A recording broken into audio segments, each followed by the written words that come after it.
Assalamualaikum warahmatullahi wabarakatuh. Waalaikumsalam warahmatullahi wabarakatuh. Kami dari kelompok 9 mata kuliah Ekonomi Mikro akan menjelaskan tentang materi pengukuran output nasional dan pendapatan nasional. Sebelum ke materi, izinkan saya untuk memperkenalkan diri. Saya Kristiana Fatima sebagai moderator dan sekaligus pemateri, dan ada dua rekan saya. Saya Putri Arsatiara Andini sebagai pemateri. Saya Putri Anissa Silami sebagai pemateri. Baik, terima kasih kepada Putri Ersa dan Putri Anisha. Teman-teman semua, di bab 9 ini kita akan dapat memahami beberapa subtema dari bab 9. Yang pertama ada pendekatan produksi, pendekatan pendapatan, dan pendekatan pengeluaran dalam menghitung pendapatan nasional. Yang kedua, kita akan memahami pengertian GDP nominal dan GDP real. Yang ketiga, kita akan memahami GDP dan kesejahteraan sosial. Kemudian yang keempat, kita akan memahami transaksi ekonomi yang tidak dihitung dalam GDP. Dan yang kelima, kita akan memahami apa sih perbedaan antara GDP dan GNP. Kemudian kita akan memahami konsep GDP hijau atau Green GDP. Nah, di materi kita yang pertama ini mengenai pembangunan ekonomi, perhitungan GDP, pendekatan produksi, dan pendekatan pendapatan akan dijelaskan oleh salah satu rekan saya, yaitu Putri Ersa. Silakan dijelaskan tentang materi tersebut. Oke, baik. Yang pertama itu pembangunan ekonomi. Apa sih yang dimaksud dengan pembangunan ekonomi itu? Pembangunan ekonomi adalah proses meningkatkan kualitas hidup manusia. Yang dimaksud dengan meningkatkan kualitas hidup manusia yaitu mengangkat kehidupan manusia yang berada pada lapisan paling bawah kepada tingkatan yang lebih baik yang dari waktu ke waktu. Oke, sini juga ada aspek-aspek penting dalam perkembangan ekonomi.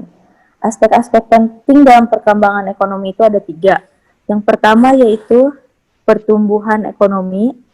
Yang kedua, meningkatkannya martabat diri. Dan yang ketiga, kebebasan untuk melakukan pilihan baik sebagai konsumen maupun produsen.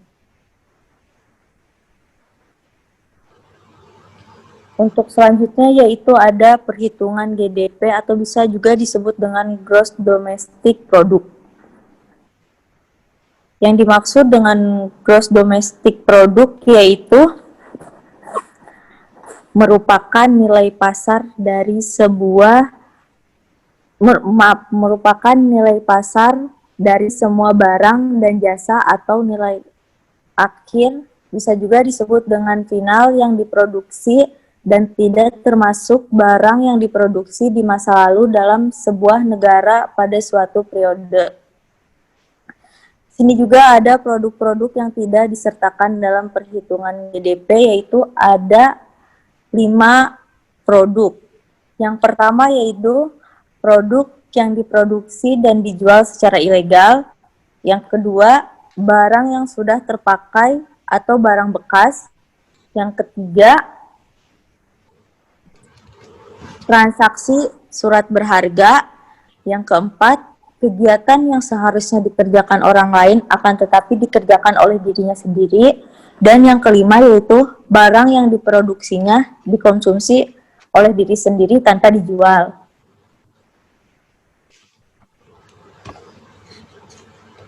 Untuk materi selanjutnya yaitu pendekatan produksi.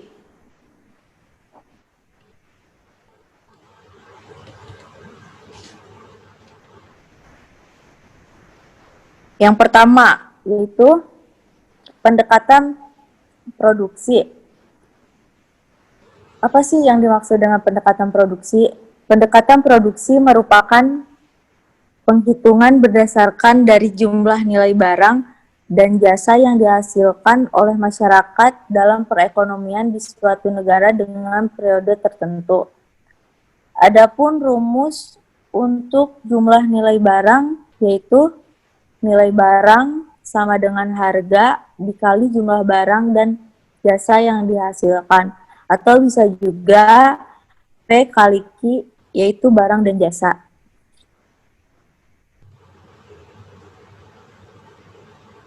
Oke, selanjutnya yaitu pendekatan pendapatan. Di sini ada 4 komponen pendekatan pendapatan terhadap GDP. Yang pertama yaitu pendapatan nasional.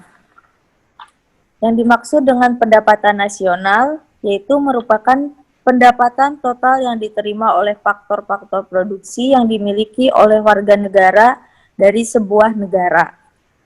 Yang kedua yaitu depresiasi.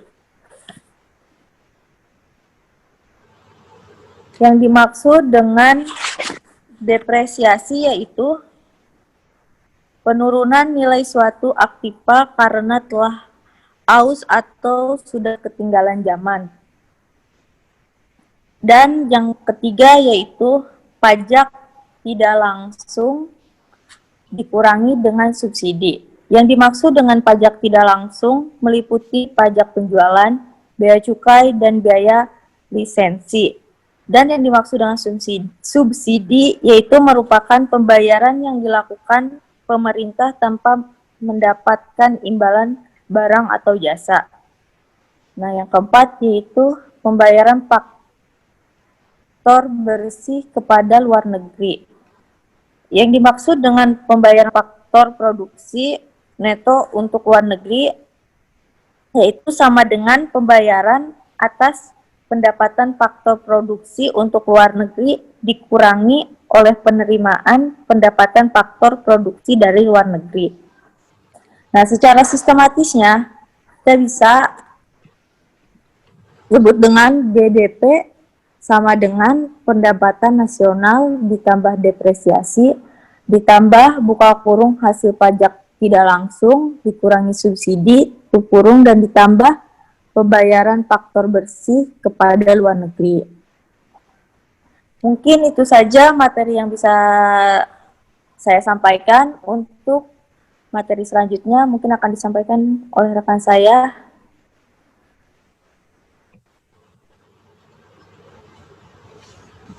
Baik, terima kasih kepada Putri Ersa atas penjelasannya. Untuk materi selanjutnya akan dilanjutkan oleh Putri Anisya. Kepada Putri Anisya dipersilahkan. Oke, saya akan membahas materi tentang pendekatan pengeluaran. Apa sih yang dimaksud dengan pendekatan pengeluaran? Pendekatan pengeluaran merupakan penghitungan dengan menjumlahkan semua pengeluaran sektor ekonomi. Apa saja sih pengeluaran sektor ekonomi itu? Sektor ekonomi ada 4 sektor ekonomi yaitu 1 dari sektor rumah tangga untuk konsumsi rumah tangga. Yang kedua dari sektor perusahaan berupa investasi. Yang ketiga dari sektor pemerintah berupa belanja pemerintah. Yang keempat dari sektor luar negeri berupa ekspor neto selisih antara nilai ekspor luar negeri. Selanjutnya, materi selanjutnya GDP nominal dan GDP real. GDP nominal merupakan GDP yang mengukur nilai output yang dihasilkan berdasarkan harga-harga yang berlaku pada waktu output tersebut diproduksi.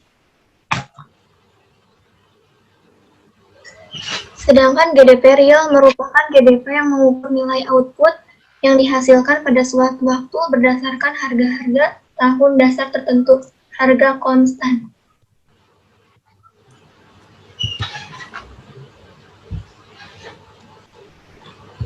Selain ada GDP nominal dan GDP real, ada pula GDP deflator.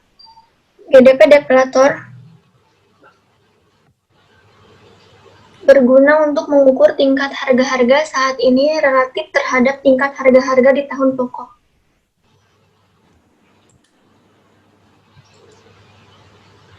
GDP deflator sendiri memiliki arti sebuah ukuran tingkat harga yang dihitung sebagai perbandingan GDP nominal terhadap GDP real dikalikan 100. Atau bisa dirumuskan sebagai berikut. GDP deflator sama dengan GDP nominal dibagi GDP real dikali 100.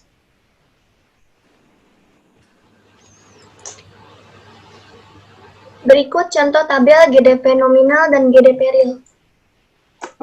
Tahun 2000, harga jeruk 1000, kuantitas jeruk 100, harga mangga 500, kuantitas mangga 150, dan GDP nominalnya 175.000, lalu GDP realnya 175.000. Tahun 2001, harga jeruk 2000, kuantitas jeruk 150, harga mangga 1000, kuantitas mangga 200, dan GDP real dan GDP nominalnya 500, lalu GDP realnya 250. Tahun 2002, harga jeruk 3000, kuantitas jeruk 200, harga mangga 1500, kuantitas mangga 250, GDP nominal 975.000, lalu GDP realnya 325.000. Oke, itu saja materi yang bisa saya jelaskan. Selanjutnya bisa dilanjutkan oleh rekan saya. Ya, terima kasih kepada Putri Anisha sudah menjelaskan materinya. Selanjutnya akan dijelaskan oleh saya sendiri, yaitu mengenai keterbatasan konsep GDP. Umumnya peningkatan GDP selalu dianggap baik, namun ada beberapa masalah yang muncul bila menggunakan GDP sebagai pengukur tingkat kesejahteraan. Apa sih yang menjadi keterbatasan konsep GDP? Yang menjadi keterbatasan dalam konsep GDP ini yaitu adanya masalah yang tidak dapat diperhitungkan dalam konsep GDP sebagai ukuran kesejahteraan.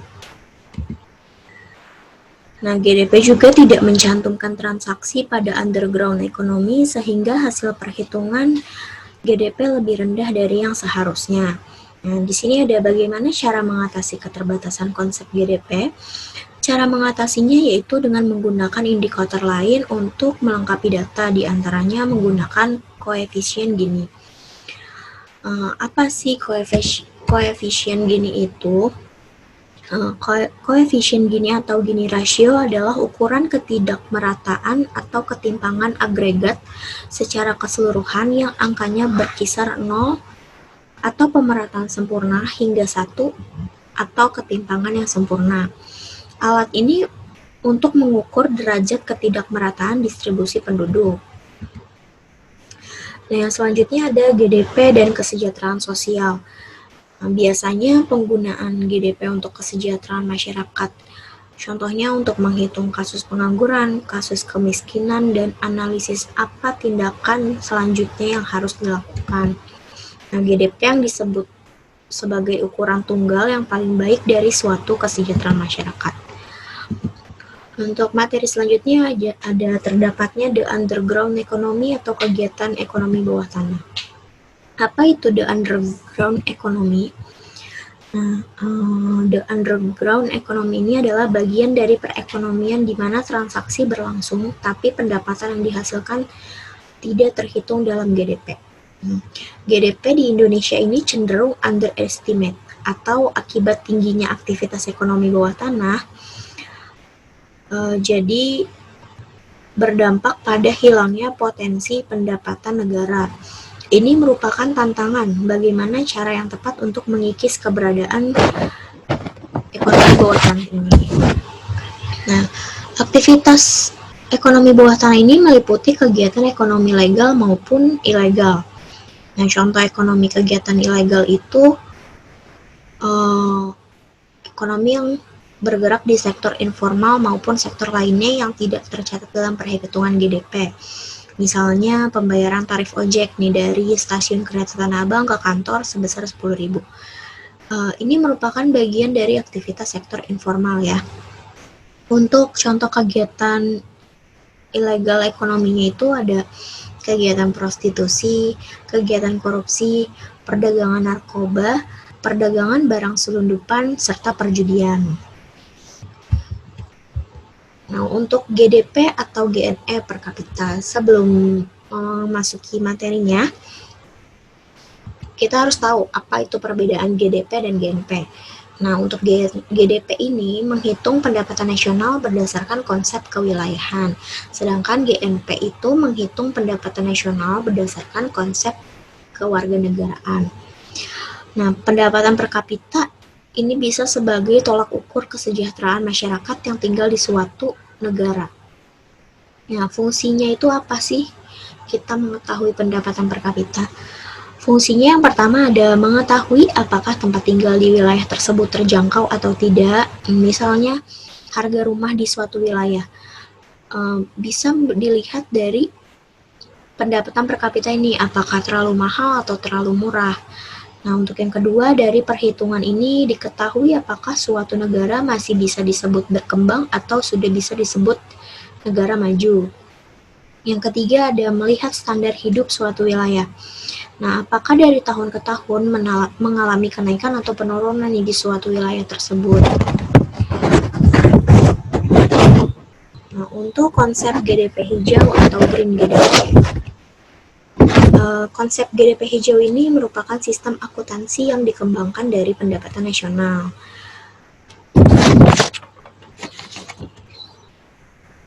GDP hijau ini menghitung pendapatan tidak hanya dari produk fisik seperti kayu, hasil hutan non-kayu, namun juga kerusakan lingkungan bila suatu produk tersebut tidak ada. Jadi contohnya ada satu area hutan rusak, maka nilai air, nilai penyumbang karbon, dan nilai lingkungan menjadi hilang. Dari situ bisa dihitung. Jika suatu area hutan itu tidak rusak, maka akan bernilai ekonomi sekian rupiah. Nah, biasanya GDP hijau ini dihitung dengan memasukkan biaya depresi sumber daya alam dan degradasi lingkungan dalam perhitungan GDP. Ada 3 jenis metode perhitungan, yaitu dengan depresi lingkungan, dengan degradasi lingkungan, dan diukur berdasarkan pengeluaran untuk perlindungan lingkungan. Di sini ada contoh soal ya untuk menyelesaikan pertanyaan besar NNI-nya. Nah, diketahui GNP suatu negara 30 miliar dengan penyusutan 700 juta dengan pajak tidak langsung 50 juta. Nah, dari data di atas, maka dapat diketahui bahwa besarnya NNI adalah berikut ada penjelasannya, dan NNI itu adalah Net National Income atau pendapatan nasional neto. Untuk NNP-nya adalah Net National Product atau produk nasional neto. Di sini ada rumus untuk NNI, yaitu NNP dikurangi pajak tidak langsung, dan untuk rumus NNP-nya adalah GNP dikurangi penyusutan barang modal. Nah, tinggal dimasukin aja 30 miliar dikurang 700 juta sama dengan 29 miliar 300 untuk NNP-nya, dan untuk NNI-nya NNP dikurangi pajak tidak langsung ya 29 miliar 300 juta dikurangi 50 juta, totalnya 29 juta 250 miliar. 29 miliar 250 juta, jadi besarnya NNI adalah 29 miliar 250 juta. Nah, ini yang bisa saya jelaskan dari materi ini. Selanjutnya mungkin ada teman-teman yang ingin bertanya dari materi-materi yang sebelumnya sudah dijelaskan oleh rekan-rekan kami. Silakan didahului.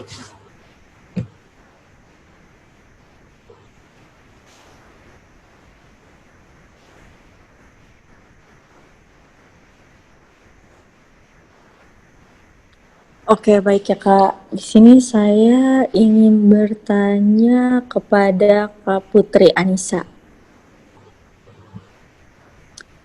Pertanyaannya yaitu, apa sih yang dimaksud dengan IVC itu? Oke Kak, saya akan menjawab pertanyaan dari Kak Putri Ersa. Pengertian dari IPC itu pendapatan rata-rata penduduk suatu negara pada suatu periode tertentu. Baik, terima kasih Kak Putri Anissa atas penjelasan pertanyaan dari saya.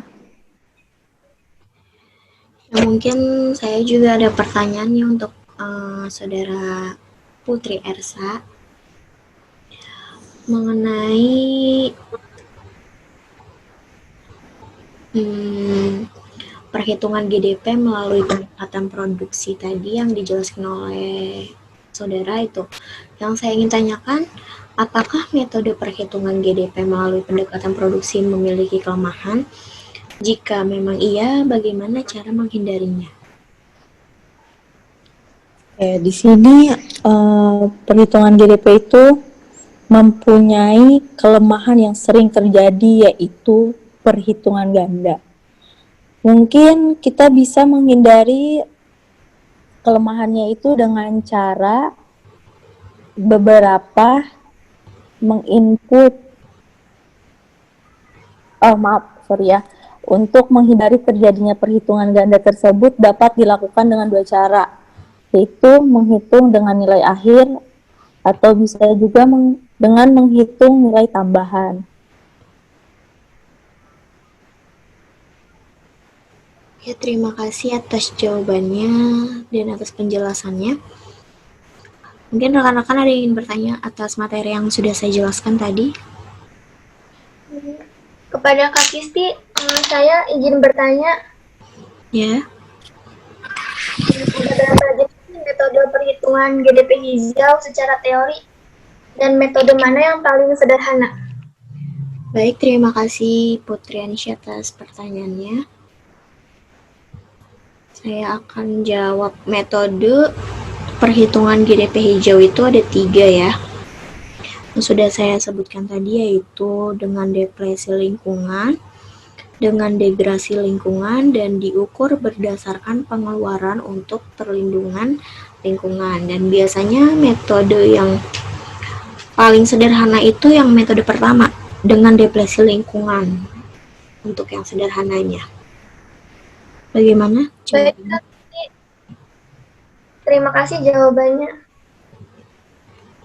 Ya, sama-sama. Terima kasih juga atas rekan-rekan yang sudah memaparkan materi bab 9 ini. Semoga ilmu yang kita jelaskan bisa sampai ke rekan-rekan lain dengan jelas dan rekan-rekan lain bisa memahaminya. Mungkin sekian presentasi dari kami. Mohon maaf jika ada kesalahan kata atau penjelasan yang kurang jelas, mohon dimaklum. Sekian dari kami, terima kasih atas perhatiannya. Wassalamualaikum warahmatullahi wabarakatuh. Waalaikumsalam warahmatullahi wabarakatuh.